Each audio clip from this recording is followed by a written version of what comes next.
Çok vaxt güldüm ağlayarak için için, bircə sözlə göz yaşımı silmədim.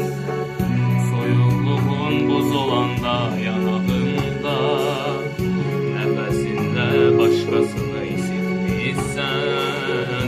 Sensizliklə yaşadıqca otağımda, sən də məni bir otaqda itirmişsən. Bəs bilmirdin həsrətində ürəyimə, həsrətimin əvəzinə daş asırsan. Bəs bilmirdin özün mənə yad olduqca, mənim üçün də yavaş yavaş yadlaşırsan. Soyuqluğun buz olanda yanağında, nəfəsində başqasını isitmişsən.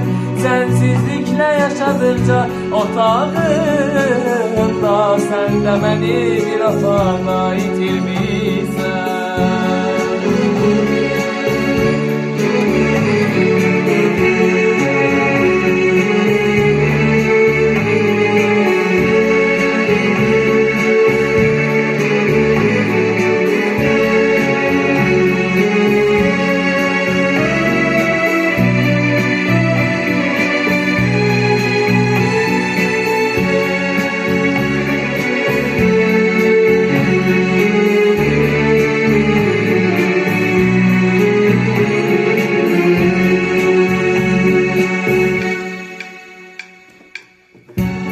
Baxışlar dikilibdir gözlərinə, sənsə mənə peşiman qəlb gətirmisən.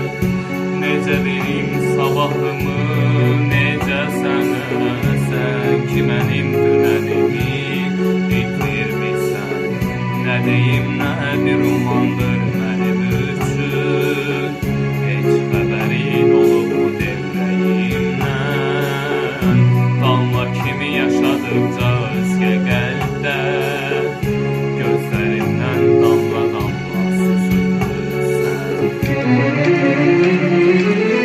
Bəs bilmirdin, bəs unuttun bu gününü, bir gün yenə bu ocağa dönəcəksən.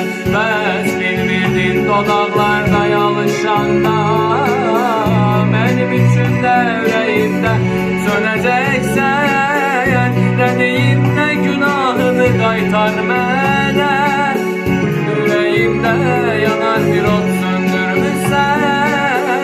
Damla kimi yaşadıqca özgə qəlbdə, gözlərimdən damla damla süzülmüşsən.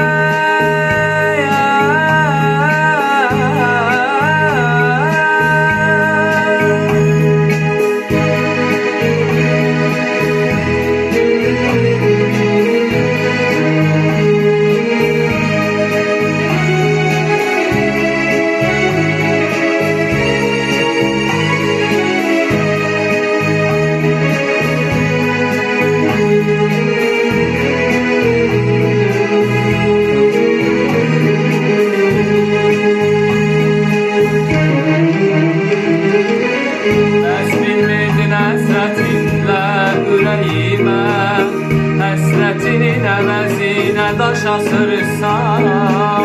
Bəs bilmirdin özün mənə yad olduqca, mənim üçün də yavaş yavaş yadlaşırsan. Soyuqluğun buz olanda yanağında, nəfəsində başqasını isitmişsən. Sensizliklə yaşadıqca otağımda, sən də məni bir otaqda